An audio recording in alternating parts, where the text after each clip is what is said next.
it's Ryan. Welcome back to How Farms Work. Today we are in the 4640 and we are currently loading the grain cart up to sell the corn up in the spin up here. So Dad brought the 46 and the Brent grain cart up to this farm this morning. Yesterday he brought up the 4020 and the Kiwani auger. So we're going to be emptying out this grain bin. There shouldn't be more than probably 2.5 loads. So we can probably take one more load out after this before we have to climb in and actually sweep it out. I'm not totally sure when the truck is going to be here, but we're not in too big of a rush. But whenever they can get here, we're going to unload. Now this grain cart can hold just a little bit more than the truck can take. So this isn't like a full-size truck that is coming to pick this corn up, because it's actually live free feed. That's where the corn is going to. So we're getting rid of all the corn that we currently have on hand. We decided that it's time to get rid of it. So once we get this grain cart loaded and the truck pulls in, we're going to unload it. And then depending on how much time we have left, if we can load it up and they can take another load tonight, we're going to do so. If not, we might just have to try again tomorrow. So yeah, we're going to top this grain cart off and wait for the truck. So I think this is the first time that the 4640 is on this grain cart. And you can tell the grain cart's back there, especially with the duals off the 46. I still stand by that fact that it's kind of a heavy load for this tractor. But yeah, the 82 can handle it pretty fine. If we upgrade grain carts and we sell the Easy Trail of Dad's and he upgrades to a larger one, this tractor is going to be on the Brent grain cart full time. I don't have any doubts that it can handle the grain cart with the duals on it, but it's just kind of a little bit slippery without the extra traction.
Target.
Well, the truck is not going to be back until Monday. They said that they got quite a few loads to take out, and the reason that, you know, I'm probably going to have people saying, "Why don't you just get a grain truck?" Well, the thing is that they can only take so much corn at one time, so The reason we're going through them is because we can get a slightly better price than, say, if we were to go to the elevator.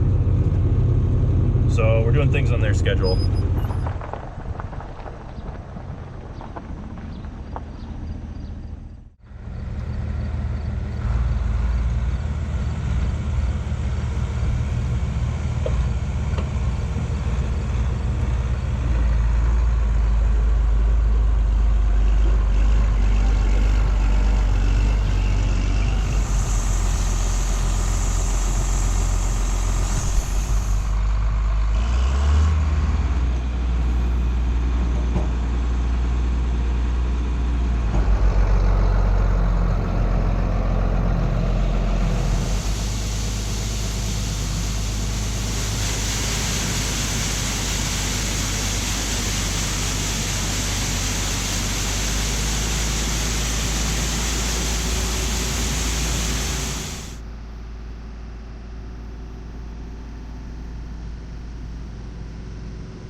So this is our third and hopefully final day of loading corn out of this bin.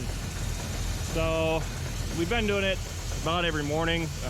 Just whenever they can take a load, we come up here, take a load out, and then call it good. So then we do whatever we need to for the rest of the day. So my videos have kind of been, I haven't really been recording much because it's just kind of hard. Typically when I record my videos, I just stick to, you know, whatever happens that day, and then I just upload it.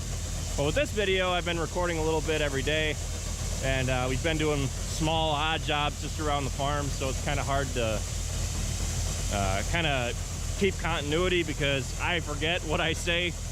I've forgotten what I've said previously about this, so it's because we've been doing it for at least a week. But hopefully this last load will fit. I'm thinking it will, but we'll have to see. Good news is I have a microphone coming in the mail.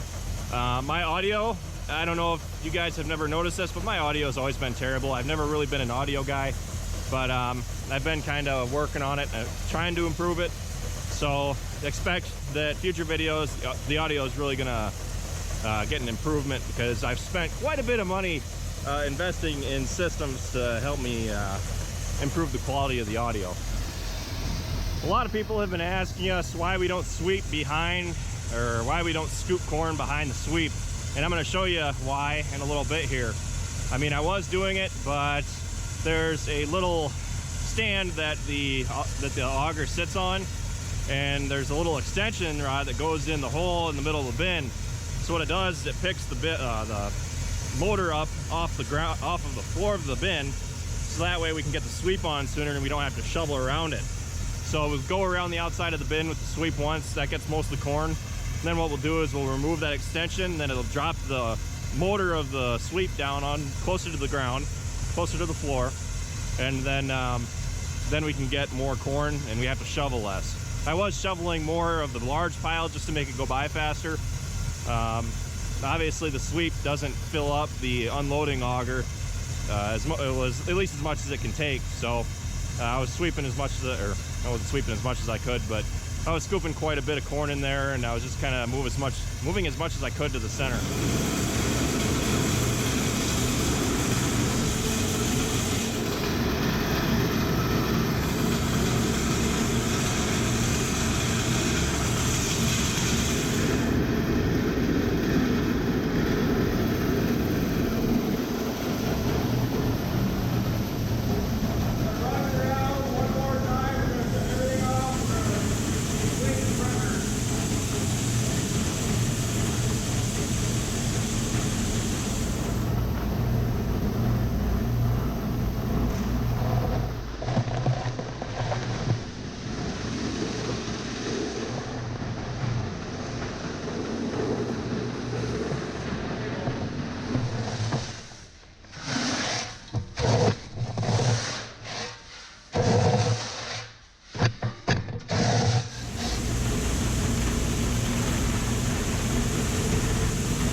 All right, the last truck just got here. It's starting to rain right as I close the tarp is when he pulled in. So it's starting to rain harder and harder.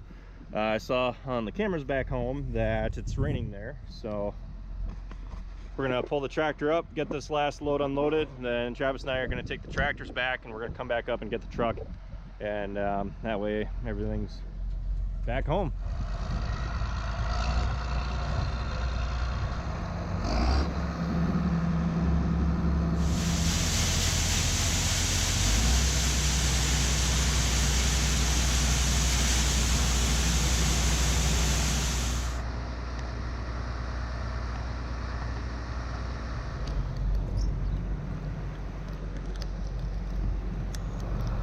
I opened the bottom door, that way the corn empties out as we go down the road, because we're gonna head home. It's raining pretty hard now. But I'm gonna hop in this 46, take off. That way as we're bouncing down the road, the corn will all bounce out. If you don't at least leave that door open, over time the corn will sit at the bottom of it and it'll start to mold. And then it'll start to rust out the bottom of the cart, and that's not something I want. So seems like there's a little bit of corn left in there, and I'm sure there's just a wee bit more sitting on top of the supports and stuff, but overall it's best just to have it all out. Let's go.